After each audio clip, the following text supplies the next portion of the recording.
Merhabalar sevgili izleyenlerim. Evime, mutfağıma, kanalıma hoş geldiniz. Bugün sizlerle Türk mutfağının en sevilen çorbalarından ezogelin çorbası yapıyoruz.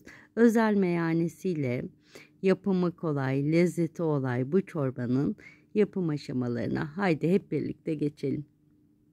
Bir tenceremizi ocağımıza alıyoruz. Hafif ısınınca içerisine 2 yemek kaşığı tereyağımızı ilave ediyoruz. Tereyağımız eriyince 1 adet kuru soğanımızı biraz irice doğrayıp çorbamıza ilave ediyoruz.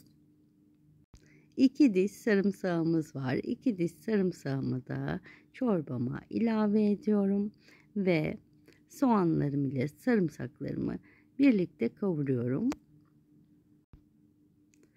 Ben soğan ve sarımsaklarımı kavururken siz de kanalıma abone olursanız, beğen butonuna basarsanız ve bildirim zilini açarsanız çok mutlu olurum.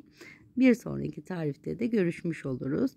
Şimdi soğan ve sarımsağım renk değiştirmeye başladı. İçerisine 1 su bardağı kırmızı mercimek ilave ediyorum. Çeyrek su bardağı pirinç ve çeyrek su bardağı kalın pilavlık bulgurum var. Kalın pilavlık bulgurumu da ilave edip hepsini şöyle bir karıştırarak kavuruyorum. Tüm çorbalık malzemelerimi karıştırdıktan sonra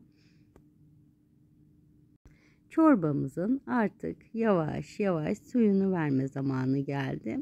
Çorbamına 7 su bardağı suyumu ilave ediyorum. Suyumu ilave ettikten sonra çorbamı şöyle bir karıştırıyorum. Tenceremin kapağını kapatarak kaynama noktasına gelene kadar yüksek ateşte, daha sonra orta ateşte 15 dakika kadar malzemelerim iyice pişene kadar çorbamı pişiriyorum. Çorba malzemelerimiz hazırlanırken biz de çorbamızın meyanesini hazırlayalım. Bir sos kabıma 3 yemek kaşığı sıvı yağ koyuyorum. Şöyle 2 ve 3. çorba kaşığı sıvı yağımı da sos kabıma koyuyorum. Yağımın üzerine 1 yemek kaşığı dolusu domates salçamı ilave ediyorum. Domates salçam ile yağımı iyice karıştıra açıyorum.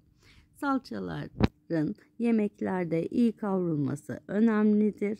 Lütfen salçalarınızı yemeklerinizde, çorbalarınızda iyice kavurunuz. Yoksa midede ekşime yapar, yanma yapar.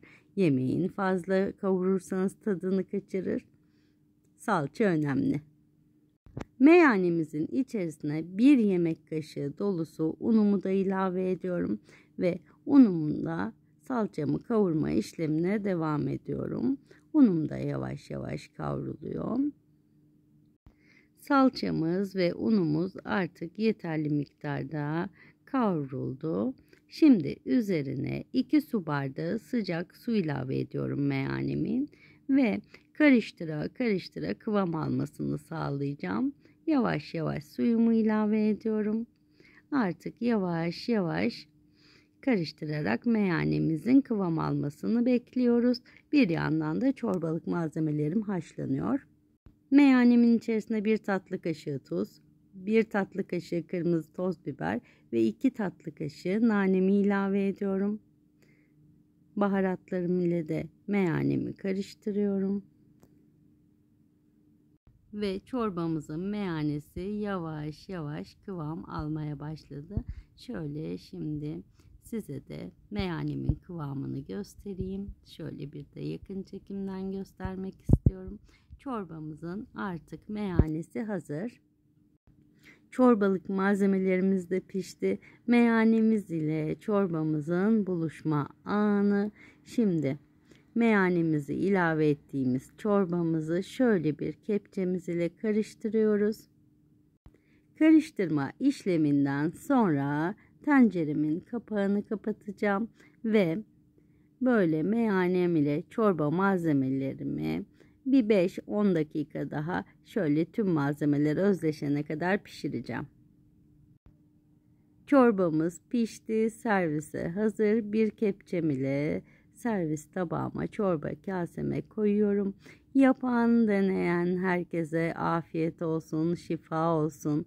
Bir sonraki lezzetli tarifte görüşmek üzere. Sevgiyle kalın, hoşça kalın.